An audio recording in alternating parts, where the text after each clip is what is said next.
وقت باغیا د خود سر سرم او جنگوا وقت باغیا د خود سر سرم او جنگوا او چرته قسم د زورور سرم او جنگوا وقت باغی یا د خود سر سرم او جنگوا چرته قسم د زورور سرم او جنگوا مال د وخت مفاهمت پالیسی مرا کوا پختون زلمیم د غره سر سرم او جنگوا مالا د وخت مفاهمت پالیسی مرا کوا پختون زلمیم د غره سر سرم او جنگوا لا خو اوسم حسینی جنډه پلاسو کېدا دا یزید خیلو د ټبر سرم او جنگوا مسلمانانو نن د جذبې مقام دی نن د ولولې مقام دی نن هغه يهوديانو ته وخایې نن خپل برید الټا راتاو کې خپل سترګې سرې کې او وایې هغه يهوديانو ته د اسلامیه جمهوریه پاکستان د مسلمانانو د حاکمانو د مذهبي مشرانو د طرفنا دا پیغام ورکې هغه يهودو ته دګدا د اسرائیل سره څنګه به امریکا ولاړ يهوديان او نصارا به ور سره ولاړی دا پیغام ورکه د فلسطینی د یو ماشوم د یوې قطرې د وینې احتساب بدر سره کوي ان شاء الله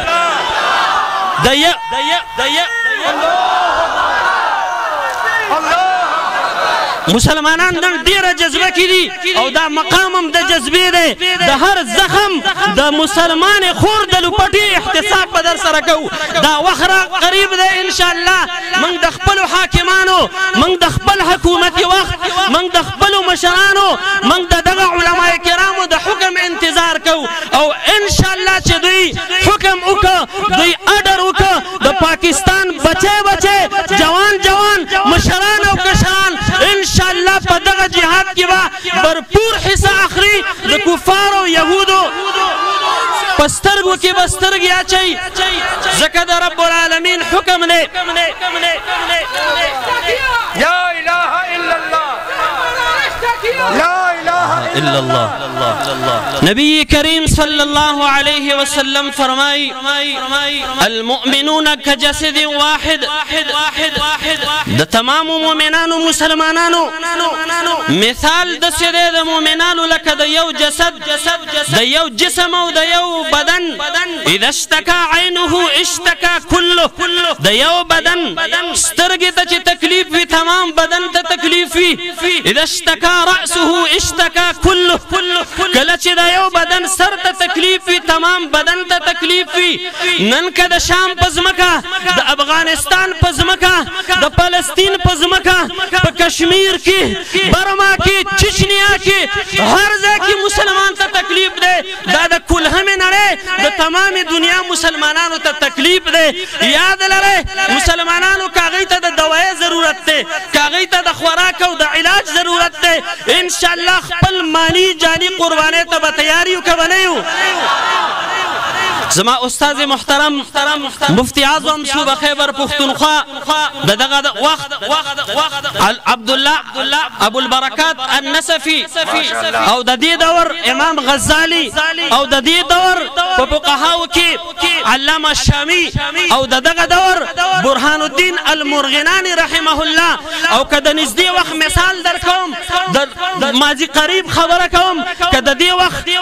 ډاکټر شیر علي شاه صاحب رحمه الله لیدل غواړي او د شیخ شهید حسن جان مدنی لیدل غواړم او مجاهد کبیر لیدل غواړم پیر طریقت رهبر شریعت لیدل غواړم مبلغ اسلام لیدل غواړم مدرس اجل هغه لیدل غواړم او دغه رنګ سیاسي او عظیم رهنما چې موږ دغه اډر او حکم ته انتظار کوو زما مراد د دینه حضرت صاحبزاده مفتی گوهر علي شاه صاحب حفظه الله هغه تشریف فرمایي زما زړه کې نورم ډیر سو ماوي زب سوایم خو چون کې مونږ کې څه ذکرې د دوی نم ذکرې مونږ د دې د حکم انتظار کوو مونږ حاکم وخت تم وایو مونږ حکمرانانو تم وایو اسلامي ملکونو سربراهانو تم وایو دا د نبی محترم صلی الله علیه وسلم پیغام دی الجهاد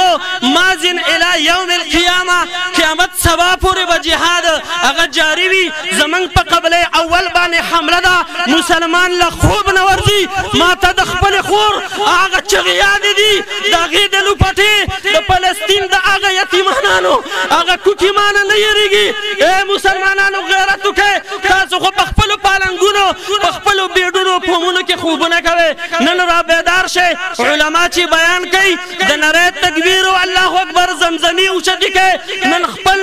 لاسونه یو بل کې ورکئ او د خپل اتفاق او د قوت مظاهره وکئ دا ډېر بزدله بې غیرته خلک دي اسرائیل دا یهود او نصارا ډېر بې غیرته دي کله چې مسلمانانو مسواک استعمال کړی دوی هم تښتېدلي دي وښایه ورته دا الټه برید او دا غټې غټې شملې ورته وښایې انشاءالله دا کفري قوتونه به بیا انشاءالله ستاسو خپې له مینت دپاره راځي آخری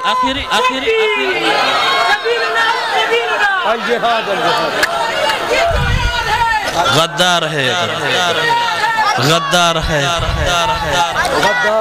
مسلمانانو ورونو آخری پیغام هغه دا دی لا اله الا الله لا اله الا الله جزاك الله اخیری پیغام دا دی زمارونو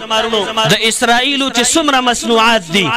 تاسو کوشش وکئ د هغې معلومات وکئ په دې میډیا دا شیر کئ او دا ټول مسلمانان د دې نه بایکاټ وکئ اقتصادي ښه غټه جټکه غټ نقصان ورکئ دوی په خپل مال په خپل اټم مصنوعاتو باندې نازیږي دغه لکۍ ورپسې ورپرېږئ او انشاءالله د جهاد اوازونه دي دغه ولولې او زمزمې دي انشاءالله دی اسرائیل و یهود لبا کور کې خوب نه ورځي رب العالمین فرمایي یا ایها الذین آمنوا لا تتخذوا اليهود والنصارى اولیاء یهود او نصارا ستاسو دوستان نشي جوړېدی دوی نه د دوستۍ تمه مه کوئ موږ پاکستان حکمران ته وایو حاکم وخت ته وایو موږ ستاسو د اډر ستاسو د حکم انتظار کوو نون مسلمانان راپارېدلي دي د دوی جذبې د قابو نه نور بهر دي انشاءالله که مشرانو حاکم وقت حکومت او خاص کر قائد ملت اسلامیہ قائد جمعیت حضرت مولانا فضل الرحمن صاحب حفظه الله اډر وکړه انشاءالله د فلسطین په ځمکه به زرګونه پاکستانان بیا منجوج دي انشاءالله